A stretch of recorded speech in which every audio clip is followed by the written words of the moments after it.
Sandy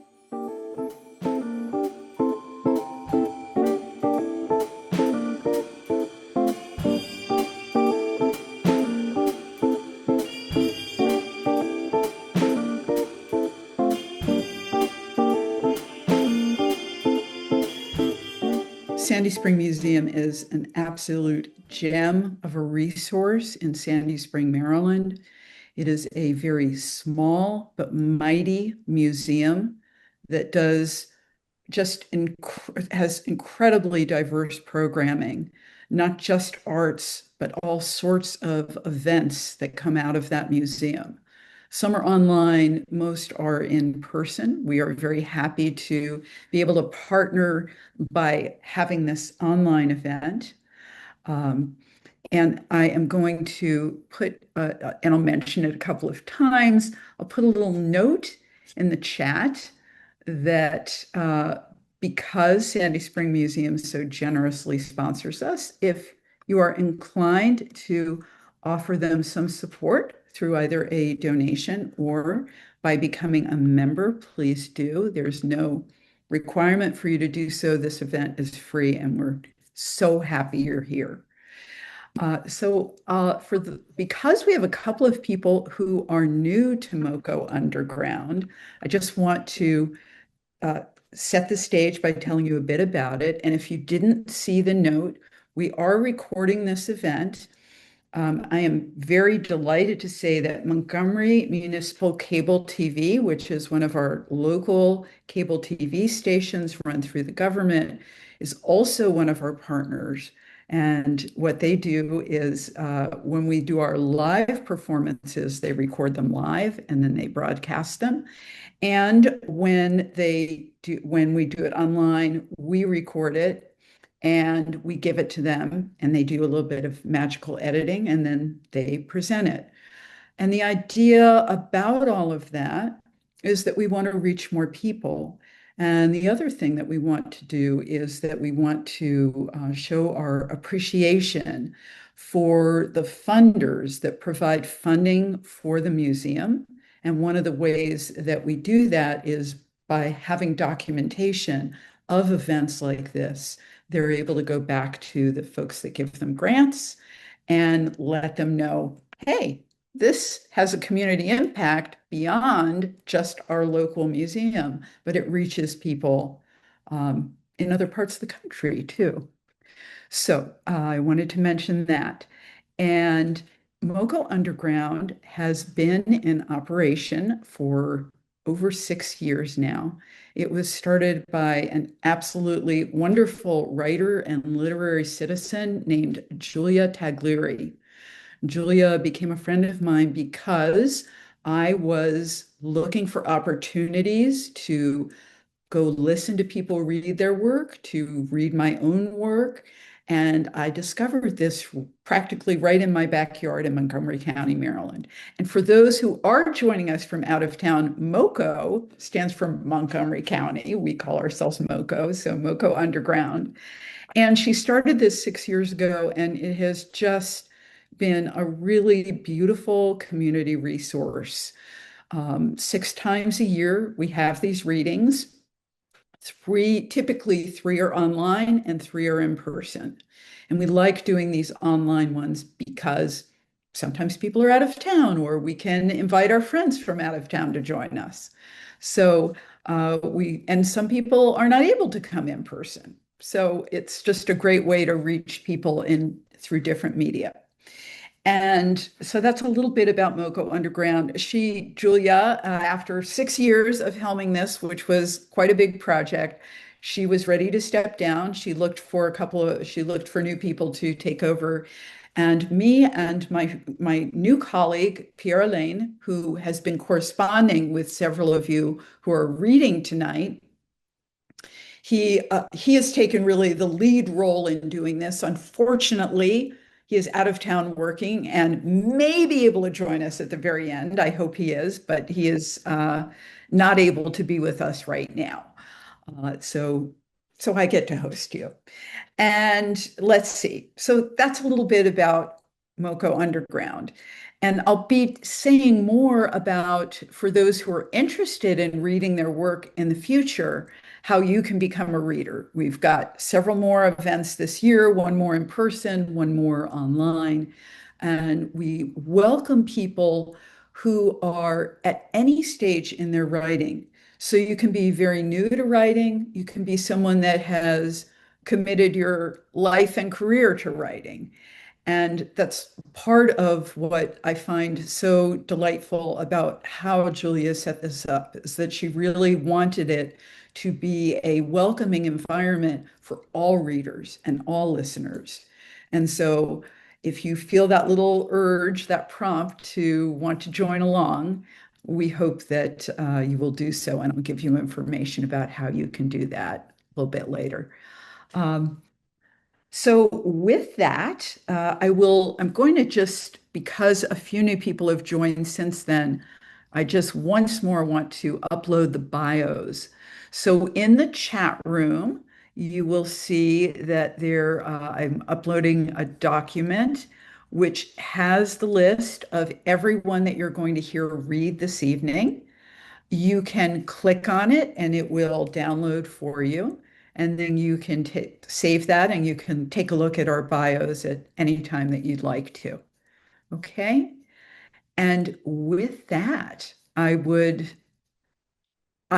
one last thing, and you're all doing it beautifully. If you will, keep yourselves muted when you're not speaking. And then when you're ready to speak, please unmute yourself. Hi, Paul. We're so glad you're here. Welcome. And so with that, we'll go ahead and start. And Kay, if you will, please start us off. Okay, I'm going to read a personal essay. It's called Beards. In the photograph, my brother holds a piece of roll in his right hand, the rest of it on a plate in front of him, a big glass of lemonade in front of that, a TV screen in the background. Caught off guard by his wife's camera, he looks like he's about to ask a question. It's a benign look, a patient look, a humorous look. I note the large bruise on his right forearm, the violaceous stipples on his left. From blood drawing, his low platelet count, or both? I try to figure out how much weight he's lost. Hard to tell in the short sleeve button down shirt he's wearing that balloons a little in the front. But I noticed first the scruff of gray hair along his jaw, like the kind of beard Amish men wear, but more sparse. He joked in that grim phone call about his diagnosis. How do you how do you shave with a low platelet count? Very carefully, I ventured. Actually, not at all, he said. There's still abundant hair on that raised forearm, and plenty on his head as well. Iron gray, almost as thick as ever. Not wispy like the beard. I can't take my eyes off that gentle, patient expression on his face. Earlier that afternoon, I sat on a bench in Farragut Square near the metro stop, chatting with my friend of 50 years, Stuart. He's worn a beard for as long as I've known him. Now it's gone from black to salt and pepper to white. Over lunch, we caught up on each other's children and his grandchildren and swapped some memories of our medical training. Stuart was the only friend from medical school with whom I'd also completed residency, after which our paths diverged. He went the academic route and became a professor at a highly regarded Southern medical center, whereas my work had been purely clinical, a laborer in the vineyard of the neonatal ICU. We'd managed to keep in touch over the decades. When COVID-19 shut the world down, he texted me a picture of himself wearing a paper grocery bag on his head with a smiley face crayoned on it, captioned, "American ingenuity solves the personal protective equipment crisis." My brother wore a beard at various times in his life, mostly when he was young. I'm pretty sure he was bearded when he drove me to college for the first time in his dark red 1948 DeSoto, aka the Maroon Saloon. 5+ years my senior, he was furthering his education in Boston, and my college was in the neighborhood. The beard he grew in those days was dark, luxuriant, and formidable. I couldn't decide if he looked more like a lumberjack or a bear. His thick body and furry arms inclined him toward the latter. For the first 2 years of my life, before the first of our two sisters came along, it was like that road trip, just us. There's a picture of him pulling me in a radio flyer wagon when he was 7 and I was 2. I'm rapt with wonder and delight. To me, he was a superhero, a rock star. Stuart and I lived in adjoining neighborhoods during most of our medical training, he with his wife and I with a series of roommates. His sunny disposition and offbeat humor lifted my spirits when I was down, which was much at the time. We shared a slightly skewed worldview and poked fun at our professors and classmates, our attending physicians and fellow residents. He was usually gentle in his critiques, which helped curb my chronic subterranean resentment. One day, as we walked to the medical campus, I unloaded on him about my recent betrayal by a boyfriend for whom I'd had high hopes. Stuart said simply, "I'm sorry, you deserve better."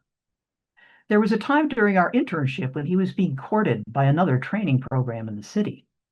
When he told me he decided to stay put, I kissed him on the cheek, startling us both. When my phone rang that April evening, the screen said, "Phil." I hadn't heard from my brother in a while and had not called him on his 80th birthday, 2.5 weeks earlier, only texted him. I had, to be fair, sent a birthday card in plenty of time for him to get it on the day, and it was one of those mushy ones I usually avoid. When I asked him how he was doing, he said, "Not great," a first for my usually ebullient brother. He told me about the emergency room visit for shortness of breath, which hadn't been a flare-up of his chronic asthma after all, the anemia, the bone marrow biopsy that revealed leukemia, the transfusions. They were waiting for crucial test results to determine the course of his chemotherapy. The family reunion we'd been planning to celebrate his milestone birthday imploded before my eyes. Stuart and I sit on a bench drinking in the perfect May weather, crystal clear, the sky a brilliant blue, pristine leaves shimmering in the sunlight. We speak of his research, his plans to retire and downsize soon, of my writing and the places it's taken me. We talk about friends from medical school, exchanging information and speculation about classmates and fellow residents. I told him at lunch about my brother, the shock of the diagnosis, the rigors of his treatment. Stuart's only sibling had died several years earlier of brain cancer. As our conversation starts to wind down, a woman with vivid copper-colored locks walks by, holding the hand of a little boy in a red hoodie. The boy turns around to look at us, wide-eyed and curious. I smile at him. He swivels back to face front. As if feeling my eyes on him, he turns around again. I wink at him, and he smiles back. 10 months later, on a beautiful day, much like the one Stuart and I enjoyed in Farragut Square, but on the other side of the country, I stand beside my brother's open casket, grateful for the visit we'd had a few weeks earlier. He's dressed in his army uniform, his colonel's hat next to his head on the satin pillow, his doctor's white coat on the other side. His face is empty now, set in the posture of the dead, his jaw jutting forward at an unnatural angle. In stark contrast to the uniform, his sparse beard remains unshaven. Thank you.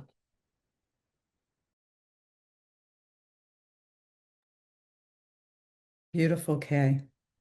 Thank you. Thank you for that gorgeous portrait of your brother. Yeah. Folks, if you want to, can we just give Kay a round? Yeah. And also, if you want to comment your support of our writers, go ahead and put notes in the chat. What moved you? What jumped out at you, especially in the story? Feel free to do that or not, as you feel comfortable. And for our next reader, we have Paul. I know you just got on board, Paul. Are you prepared to go? Yes. Can you hear me okay? I We had hear some you audio. great. Thank you, Great. Paul. Okay. This is pushing the word count limit, so I'm just gonna jump into it. Recent short story that I wrote mostly for this event. The Many Deaths of Oscar Bravo Echo. When Detective Mittal returned to her desk with a cup of Earl Grey, her colleagues were full of gossip about the famous suicider. We got another one. Oscar Bravo is dead. Long live Oscar Bravo. The motherfucker offed himself. Again. Officer Lopez intoned solemnly and traced a cross over his chest. Yeah? How'd he do it this time? Anywhere near here? Officer Doyle, perking up. Fairbanks, Alaska. Alaska? Alaska? Right off with your Alaska, mother. Can you believe this? Lopez coming at me with Alaska. Flew a plane into the Esterdome, hundreds of witnesses. But get this, it was already on fire in the air and literally exploded on impact. Cinematic. Mittal noticed a high priority bulletin in her terminal and almost dropped her tea. An echo case practically next door. This time, he had apparently blown himself up with C4 in the middle of an intersection in an Alexandria subdivision. An approaching sedan was hit by shrapnel and swerved, colliding with an oncoming delivery van. All three occupants of the sedan were killed on impact, making Mr. Echo, for the first time, a suspect in multiple homicide as well as suicide. She requested assignment to the case, and it was quickly granted with a laconic good luck from her chief. Oscar Bravo Echo had been dying a lot lately, always in the worst taste. For the first few months, the Echo cases had been a curiosity. The same man, more or less, with the same odd legal name, confirmed through multiple databases, killing himself repeatedly. Now the deaths were a hailstorm. Echo, Oscar Bravo Echo, OBE to his fans, was everywhere, dying with a crass kind of flair. Every time, the records came back clean. Born in a variety of zip codes in different years, age between 27 and 51, Caucasian male, an extensive and plausible social media presence, typically apolitical, more frequently right-wing than left. Notably, he had a consistent facial appearance, but not identical enough to be flagged on an image recognition scan. Detective Mittal had wondered about these cases as they had filtered through the police networks and interagency bulletins. How could this be allowed to continue repeatedly, mocking the whole idea of an investigation? Here, she had a local lead to pursue with collateral damage. Surely some of these public social media contacts could be tracked down and interviewed. Most looked to be in the DMV area. A week later, she was snapping pencils in frustration. It wasn't that the contacts didn't exist. In the process, she had been locked out of multiple accounts, supposedly for suspicious activity, and then her precinct terminal and then her laptop had been infected with an unidentifiable computer virus with no remedy and could not be resuscitated by IT support. She continued her investigation with anonymized terminals and a paper notebook and located a lead. Using the phone number of a supposed friend of Echo's, under questioning, he admitted that he thought he had a vague memory of meeting him, quote, at a rally or something, and thought what he was doing was, quote, really cool and fight the power, you know? He didn't remember writing the comments attributed to his Facebook account, but also couldn't rule it out. Your post says you and he have been engaged in, quote, consciousness raising and, quote, class struggle for years. Could you describe when you first met Mr. Echo and your association with him? I really don't think I could describe any of that. Like, I'm sure I know Oscar as well as I know anyone, especially since he blew up on socials. So yeah, I'm tight with OBE in like a general vibes way if we're being official about it.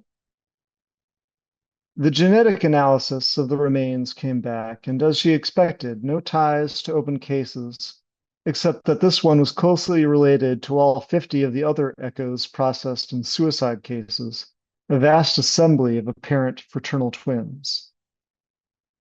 The frequently deceased had an avid following online, with many memes helping to make his face, one of the many similar faces she reminded herself, ubiquitous, such as wearing a patriotic stovepipe hat with the text, Uncle Obi wants you to die for your country.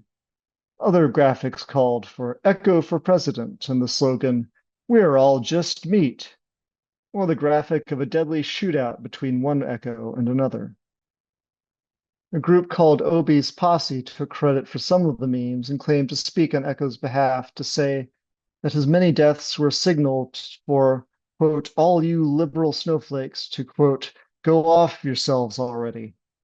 This got the attention of right-wing firebrand Lucas Ford, who started a legal fund to defend Echo's, quote, First and Second Amendment rights of expression, following an unsuccessful attempt by the Capitol Police to prevent him from blowing his brains out with a revolver on the Capitol building steps. When she inquired with the local Social Security office, Natal was able to confirm that her perpetrator was a longtime Arlington resident with a legitimate Social Security number and tax records. Similarly, the Mr. Echo recently immolated in Alaska had been a longtime Bellevue resident. At least that was what the system told the clerk. Detective Mittal had heard of Social Security records, paper copies, stored in a deep subterranean vault. While she prepared the request for a warrant, her terminal locked up and died. She took it up with the chief, and he promised to follow up as soon as he could get back online himself. You too, she smirked, seeing the snow crash pattern on his monitor. Yeah, me too. Look, Mittal, don't take this the wrong way, but I started having computer problems right around the time this Echo case turned up. Are you poking something federal? We got real cases here. The family and the car were real, sir. Yeah, okay, but maybe keep a low profile on this one, detective. On the long drive to Iron Mountain in Boyers, Pennsylvania, she heard the news that the president had endorsed Echo's undeclared run for the next election and encouraged America's youth to emulate him. When she arrived, the sullen staff received her warrant unenthusiastically.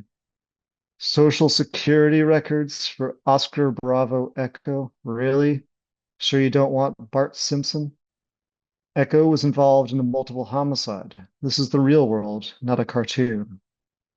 When memes attack, the warehouse worker smirked as he led her under armed guard to an automated document retrieval system. She found a few echoes in the system, but no Oscar Echo, much less Oscar Bravo. She requisitioned the file box where such a record would have sat from the smirking worker and paged carefully through the contents. No OBE. The return trip exhausted her, and she fell asleep in front of the TV to an announcement that Echo was no longer killing himself as quickly and had graciously accepted multiple advisory positions in the president's office. That morning, Detective Mittal woke to a notification that her boss, the Arlington police chief, had resigned, effective immediately, and been replaced. Her first order of business upon arriving at the station was to take the new chief's call. Yes, yes, I understand, Mr. Echo.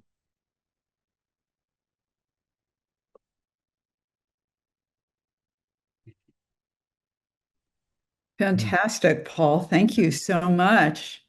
And Paul, is this your first time reading with us? No, I read at the last event at the. Oh, okay. Okay, terrific. Well, it's great to have you here. And we now have a few new people with us. So I'll just ask those who would like to, in the chat, if you'd like to say where you're joining us from and how you heard about this event. We'd love to know that.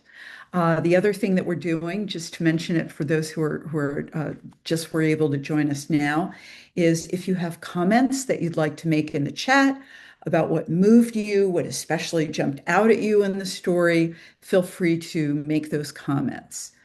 And lastly, another way to use the chat is those of you who have already read, if you would like to put any notes in the chat, I'm going to repost your biographies so that those who just came on can download those.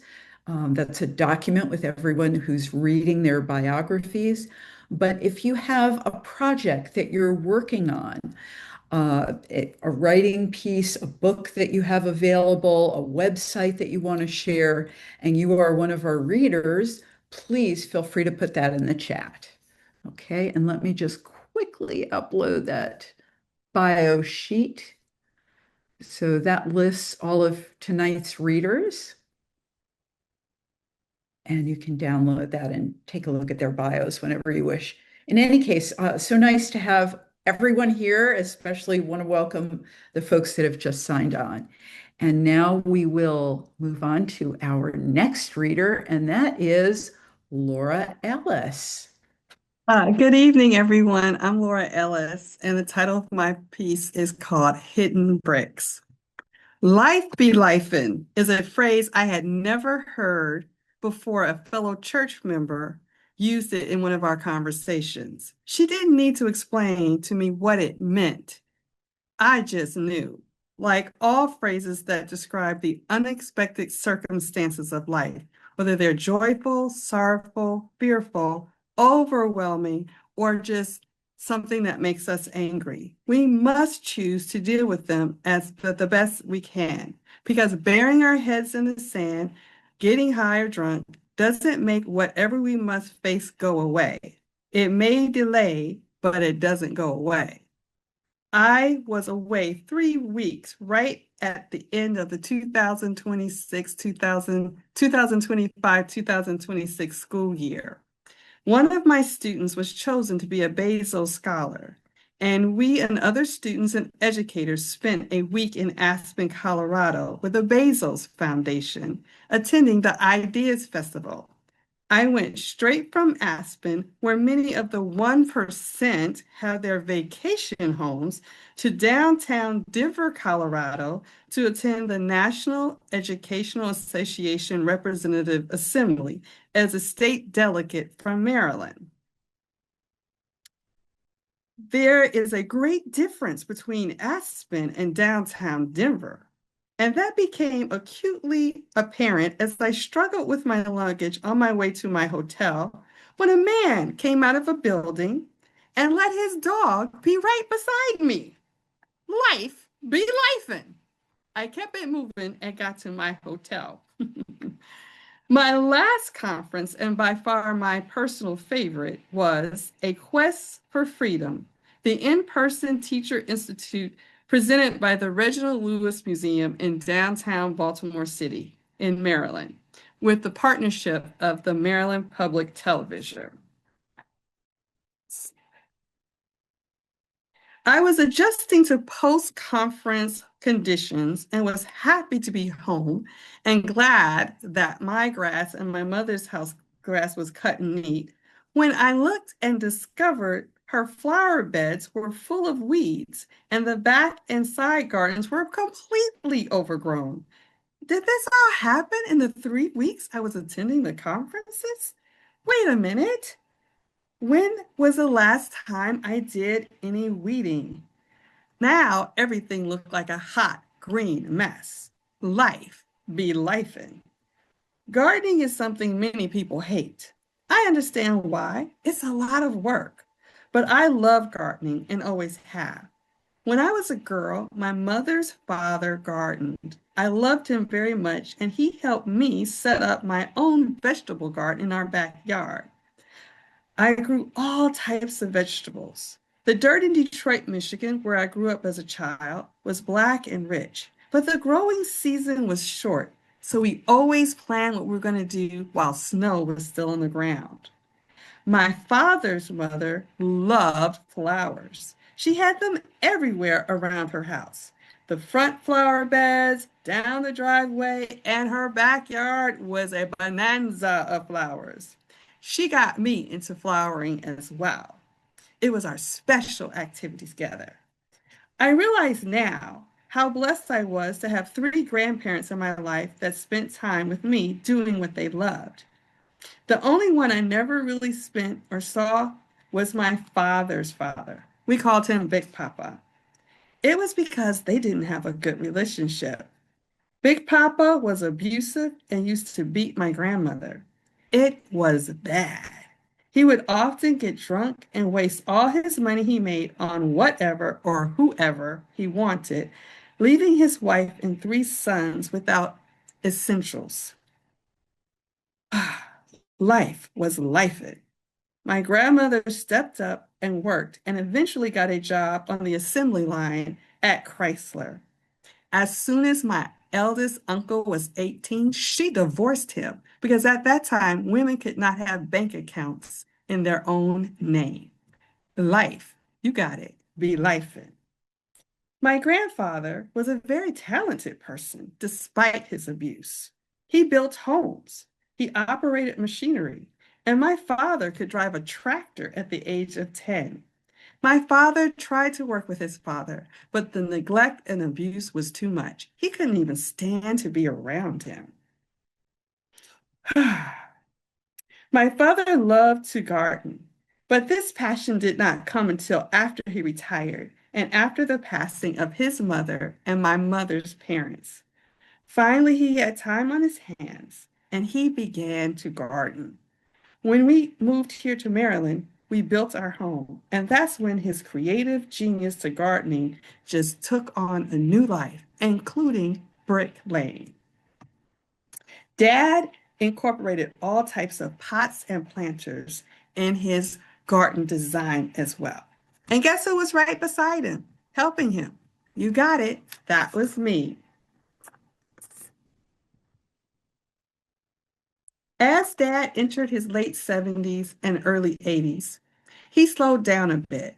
But the last year of his life, he was unable to garden at all. It was all left to me, but he was at the window smiling, urging me on. Sadly, he died in the winter of 2023. And I do think his roses bushes somehow knew he was gone, and some of them died too. Thankfully, I have pictures of him with his beloved rose bushes. Life, be life. Now that my conferences are over and I find myself catching up with all the weeding, it's hard work. I keep discovering bricks that my dad had laid down. They were hidden underneath fallen leaves, grass, and weeds. How had I forgotten? The stress of grief, losing my husband, and then my dad in consecutive years, and becoming my mother's primary caregiver, and I'm still working full time and commuting 2 hours to work. My memory just wasn't working. Life be lifing. I never feel alone while gardening. Dad is always there, as my grandparents, including my father's father. My grandfather built homes using bricks. My father built bridges to careers through access to higher education at the community college level. I know that my dad greatly admired African American men who were successful and built pathways for others to do the same. Deep down, I think he grieved the loss of a wonderful relationship with his own father. In the last 20 years of my dad's life, he laid hundreds, I didn't realize it, hundreds of bricks in all of our gardens. Why? I may never know, but I believe he was in some way connecting to his parents, especially his father, and creating something that was beautiful. I now believe we can make amends with those we loved who are no longer with us in this life. Dad never shared that with me, but with each hidden brick that I discover, I see my dad and I see his father, and it makes me smile. My goal is to recover all of them. Life be life. But it is in those experiences, circumstances, and incidents that are unexpected that we can uncover something that is hidden that can bring healing, beauty, and joy. Hidden bricks have done that for me, and I'm living my life.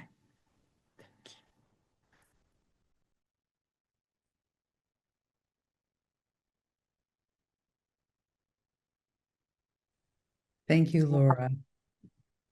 Wow, that piece just went everywhere, didn't it? We got such a full, rich picture. And I think There's a lot of us that are going to be using that mantra in the coming days. We need that. Thank you. All right, friends, our next reader. And just a reminder, if you want to put any notes in the comments, I see people starting to post hearts. That's wonderful. Any notes in the comments about what moved you, what especially jumped out at you in the pieces that you're reading. And all right, now for our next reader, Flint, please. Thank you all for the opportunity to share an early chapter from my memoir in progress, Surrender, a Fairy Tale Adoption. I loved being adopted. I loved knowing my parents wanted me very, very much. Wanted me so much, they filled out oodles of paperwork, sat for interviews, underwent evaluations and home studies, all to demonstrate their parental fitness to the adoption agency and prove that they would be very good parents, the very best parents, all of which they passed with flying colors. I loved the pomp and circumstance of being placed with my family legally, bindingly, forever and ever, amen, by order of the court. I loved having mysterious and exotic origins and loved feeling like a character in a storybook, the foundling in a fairy tale forest, or a plucky, earnest orphan girl like Anne of Green Gables or Pippi Longstocking. I loved hearing my mother tell and retell my adoption story anytime I asked. I loved the part of my story about my father picking me out of all the adoptable babies. The way I heard it so many times, it lives in me like an impossible memory. A warehouse filled with bassinets and cribs, like what Babies R Us was really meant to be, with all the adoptable babies covered in pink blankets or blue, their toes peeking out from under the blanket's edge. My father striding up and down the rows until my toes twinkled out at him. The very best toes of any of the adoptable babies in the bunch. Just ask him. He'll tell you it's true. And he told the adoption people, she's the one. I swear I can see him leaning over my bassinet with a smile and pulling a pink blanket over my toes so nobody else could see them. I loved the name my parents gave me, Elizabeth Ann Bradley. Elizabeth with an S, the spelling my mother insisted on. That S meant to corral people into calling me by my full first name, all 4 syllables, and not shortening it to Liz or Lizzie. Ann with an E, just like my mother's middle name, and just like Anne Shirley of Green Gables. And of course, I was Bradley because that was our family name. I loved that I looked more like our mother than my sister did, DNA be damned. I loved that our mother never told stories about being pregnant with my sister, her labor and delivery, the particular happiness and headaches of breastfeeding. I loved that there were no pictures of mommy pregnant with my sister, just like there were no pictures of mommy pregnant with me.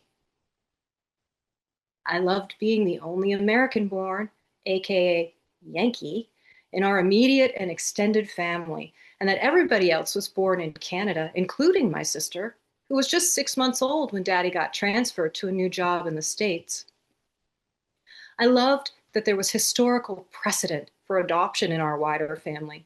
My 4 first cousins, all siblings, were 50% biologically begotten and 50% adopted as babies, just like my sister and I were a 50-50 split.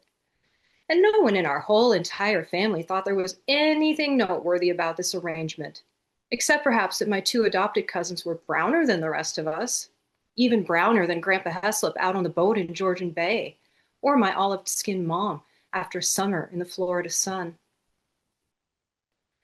I didn't love the idiot kids at my elementary school who had the weird idea that my adoption was a sore spot, or ought to be, and bullied me with questions about my real mom, like they were pressing on a bruise.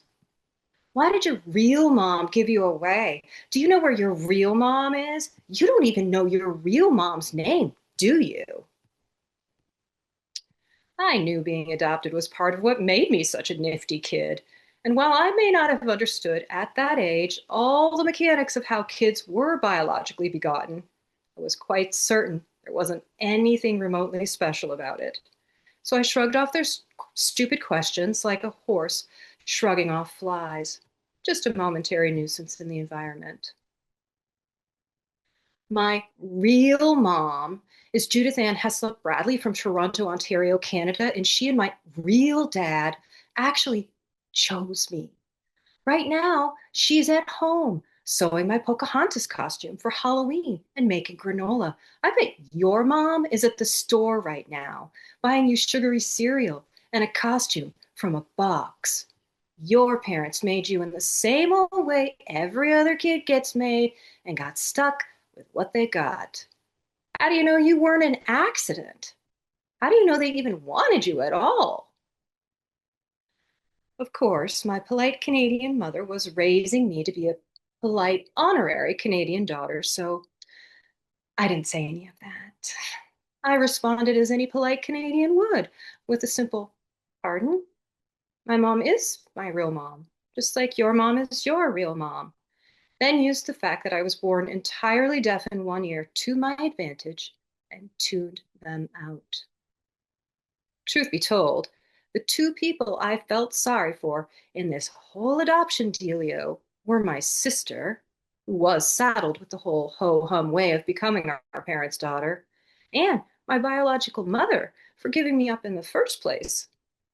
Because her next kid, if she had a next kid, and decided to keep that next kid, might not turn out to be such a good swimmer and speller and underwater breath holder and tree climber and explorer and poem writer who thought math was easy peasy and ran faster than all the girls and all the boys, except for Mike B, who could only beat me in the 50-yard dash. Sometimes.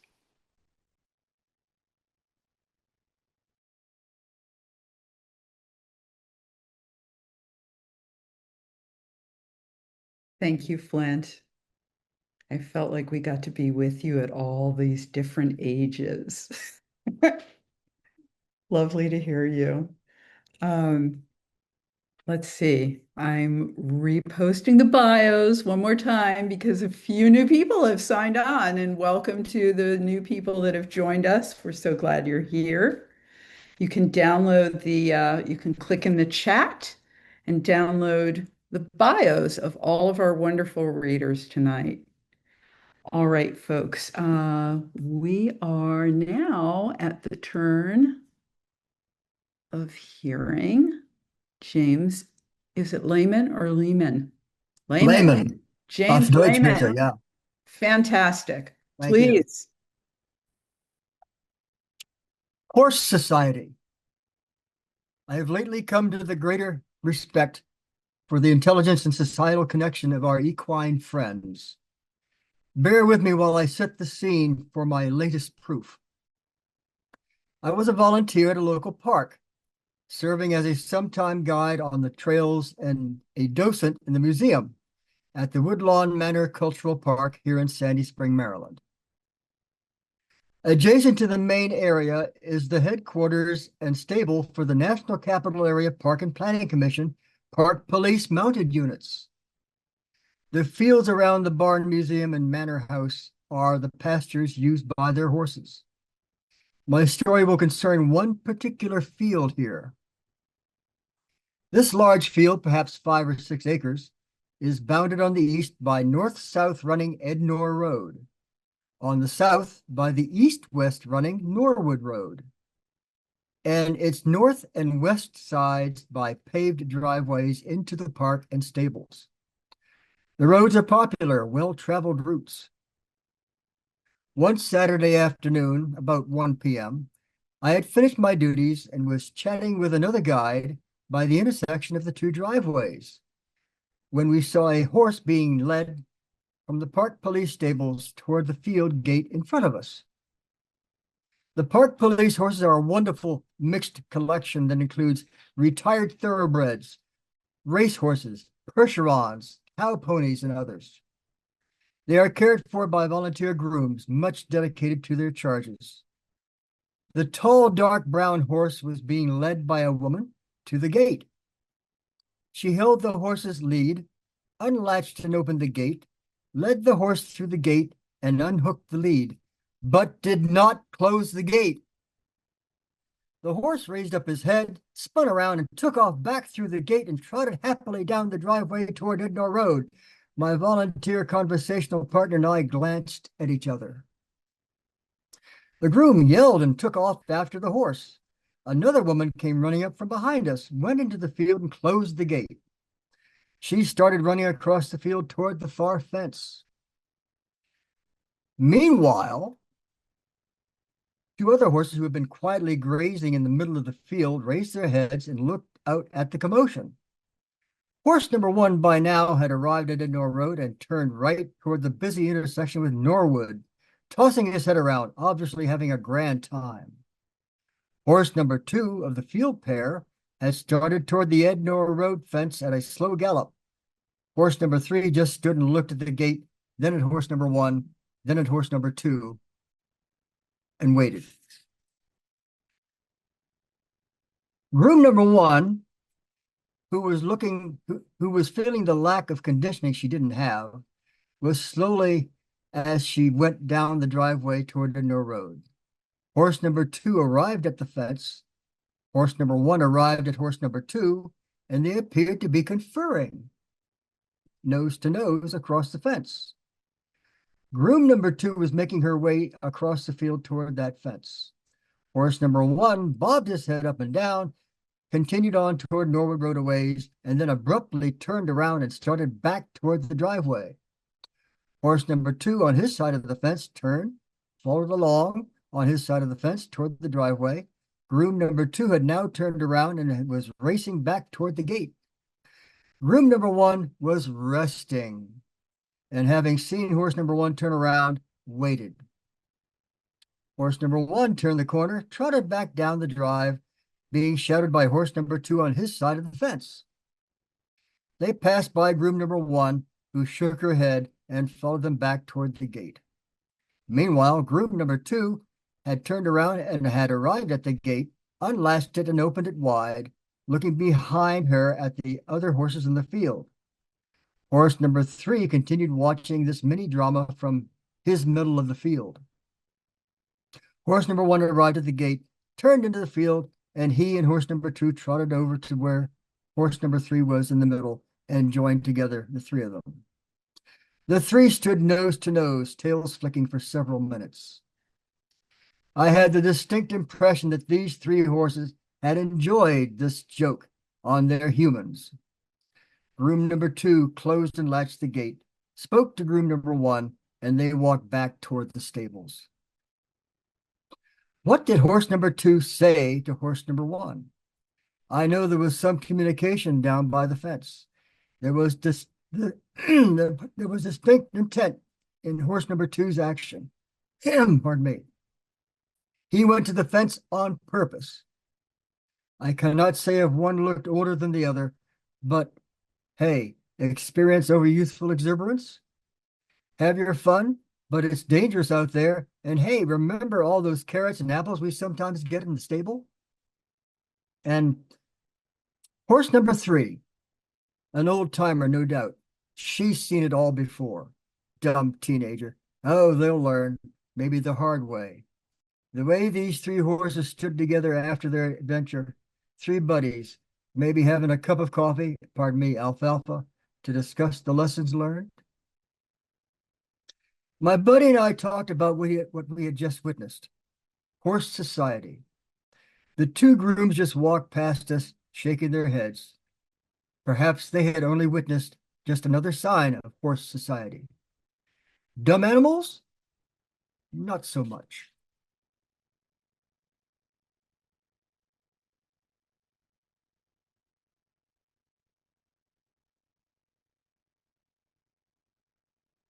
Take a look at the notes. Horse coffee clatch. That's what it was. You know, I just, among the many things that I love about having an event like this is the range of stories that we get to hear. Just in this evening, we've heard such varied, textured personal essay pieces, kind of a DC thriller piece, and this horse story. um,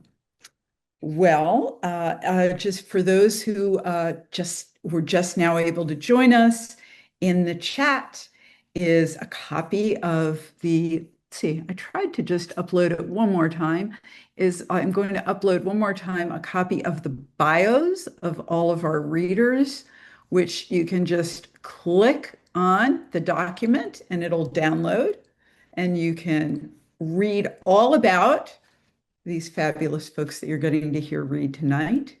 Also, if you have any comments that you want to put in the chat to respond to the reader's work, please do. And I will be this evening's final reader. And I'll be doing a piece that I actually haven't read it aloud since way back when I wrote the very first draft of it, quite a few years ago when I was in yoga teacher training. And it's been revised quite a bit since then. And this is Reflections from a Reluctant Meditator. I've spent enough time chasing peace to know a good percentage of us meditator types are habitually frazzled. We're working every angle to eke out moments of reprieve. When I first started out, if I was late for yoga class, heaven had to help the other drivers as I barreled along the freeway in a hurry to get my serenity on. Let's just say meditation and I have some history. Initially, I was among those who didn't want any part of it. I spent my 20s and 30s embracing a turbocharged lifestyle and wasn't keen on smoothing out my edges. Yet bizarrely, I kept accidentally signing up for meditation, typically when teachers snuck it in with their yoga classes. I must have known something good would come of it. I started practicing yoga 25 years ago at a friend's suggestion. She lured me into it, reminding me she met her husband in class. First, I went grudgingly. Though I liked learning that yogis refer to themselves as practitioners. It means we'll never be perfect at it. We'll just keep practicing. As a recovering perfectionist, I was relieved to learn I'd never be proficient at calming down.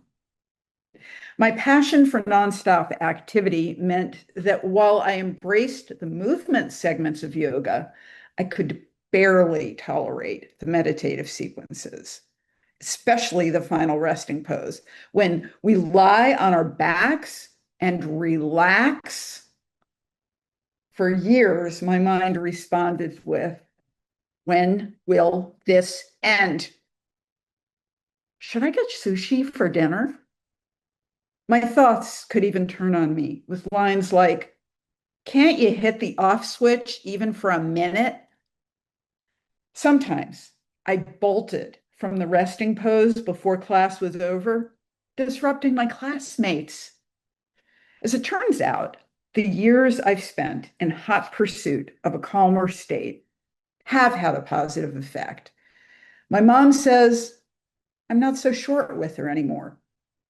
My husband isn't chided quite as strongly when he accidentally deletes the entire series of my favorite TV show. Since I no longer clunk my way out of class, my fellow students don't side-eye me through their meditation. My practice has certainly come in handy. My body remains more flexible, helping soften my shoulders when they crunch up over the latest news reports. My busy mind occasionally has a fade out knob. Although I can still push back on the whole quieting the mind business, in 2020, at the height of the pandemic, I yielded my resistance and started attending a small online meditation group.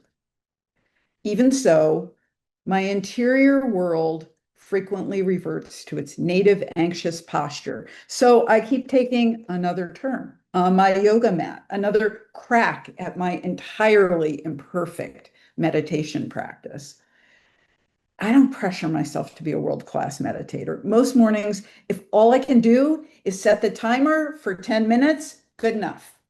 Even if my mind races the whole time, the benefits of it sometimes show up later in the day, like when I'm on hold with the cable company for 30 minutes, I might remember to take a breath and even enjoy the wait, if not the interminable hold music. For a professional overcomplicator like me, I wondered how to choose meditation teachers to follow. Some had a vocal quality that unnerved me or used musical accompaniment that I found irritating, as if they were trying too hard to be soothing. I'm sure those teachers inspire many people, but not every instructor is going to be everyone's cup of green tea. I've got to have chemistry with my mentors. For several years now, I've been part of a community of meditators who follow the tradition of the Buddhist monk Thich Nhat Hanh. We study his readings on subjects like interconnection with all beings, and I get moments of respite from my ever busy mind when I picture myself as a pond, a tree, a rabbit. Another favorite teacher is Buddhist nun Pema Chodron, who freely shares her own foibles and challenges. I have this hopelessly unworkable meditative, non-meditative mind, and I've devoted my whole life to it, Chodron said at one of her talks. I recently put my dogged nature to use and signed up for a year-long intensive yoga training. Much to my dismay, the training I chose included generous doses of meditation. Now I can teach, perhaps to some students as resistant to meditation as I was. They'll find out many of their teachers don't have the whole serenity thing all lined up. Hopefully, they too will discover it's fine for them to seek peace, even if they never actually get a handle on it. I'm especially looking forward to the students averse to meditation, the ones who come late and leave early until perhaps they begin to stay. Thank you. All right. Oh, I love it. Everyone's giving me prayer hands. Yeah. All right, friends. So we're just at the top of the hour, and we do have a little bit of time for a couple things. One is just to remind our readers that if you have a website you want to point people to, a book that you're working on, anything that you are working on that you would like to share with everyone, please paste that into the chat now.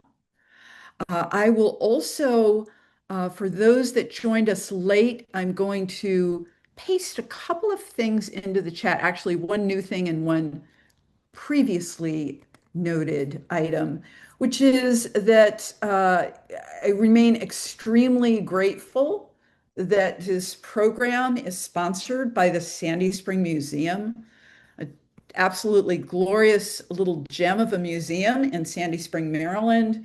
They are a nonprofit, and if you are able to and wish to send a donation, I've included a link, but you can also get on their mailing list so that you can participate in other programs through the museum or become a member.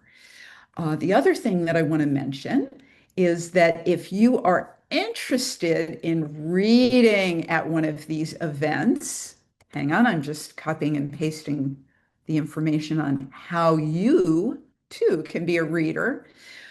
We have upcoming events. On October 8th, we'll be doing an in-person reading at Sandy Spring Museum. And then on December 10th, we'll be doing another virtual reading. So we welcome readers to that. If you have never read your work, if you have read your work before, we welcome you to join us as a reader and, of course, to come and as a listener as well.